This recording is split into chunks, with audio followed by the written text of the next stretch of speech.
Hola amigos, esto es Rey sin Corona. Hoy les contaré cómo se manipuló la justicia para atrapar al Perú en un sistema que no busca justicia, sino venganza.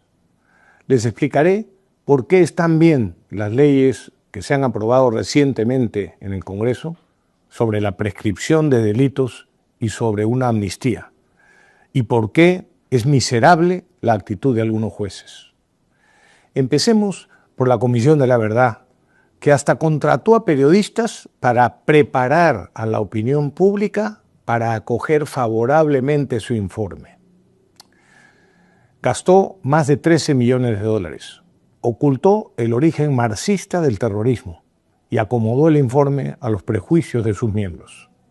Claro, la mayoría de los comisionados y contratados tenían origen marxista, y por si fuera poco, 3 de ellos, de Gregori, Tapia y Morote, no solo habían sido amigos y colegas de Abimael Guzmán en la Universidad de Huamanga, sino que cuando en 1970 Guzmán fue detenido por dirigir su primer atentado terrorista en Huanta, todavía con el nombre de Bandera Roja, los 3, junto con Antonio Díaz Martínez, el número 2 de Abimael, firmaron comunicados exigiendo la libertad de Guzmán.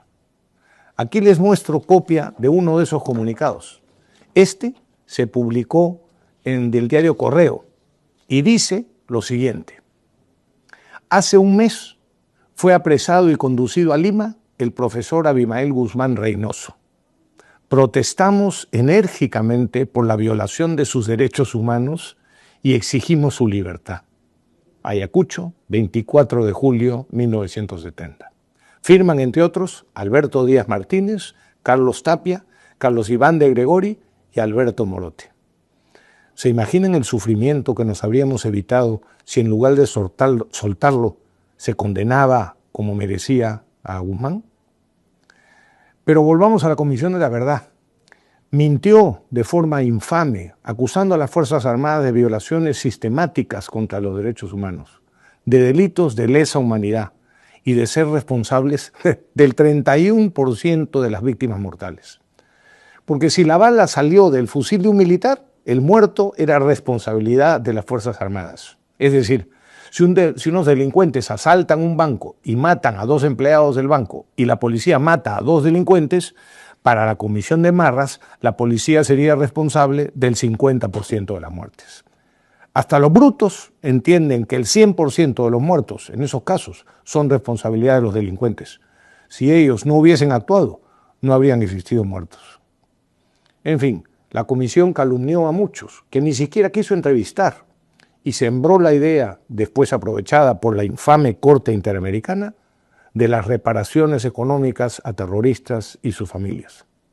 A la fecha, esa corte nos obliga a gastar en eso más de 43 millones de dólares que salen de nuestros bolsillos y también del bolsillo de las familias de los asesinados por esos terroristas.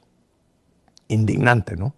Veamos ahora la condición que puso el Perú para adherirse a la Convención sobre Delitos de Lesa Humanidad en junio del 2003.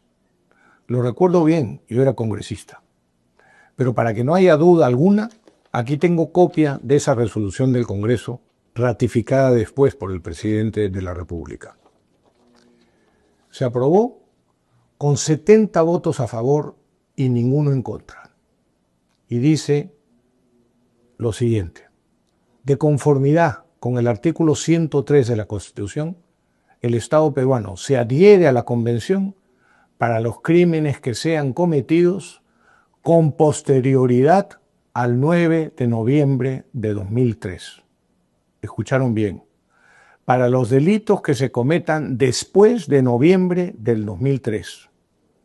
Ahora bien, todos los casos denunciados de supuestos delitos de militares y policías contra los derechos humanos ocurrieron en los 80 o 90.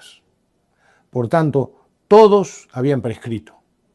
¿Qué hicieron entonces las ONGs de derechos humanos? Infiltraron la Fiscalía y el Poder Judicial y consiguieron que eso se callara. Y la prensa cayó. Y empezaron las persecuciones, los abusivos procesos y las miserables condenas.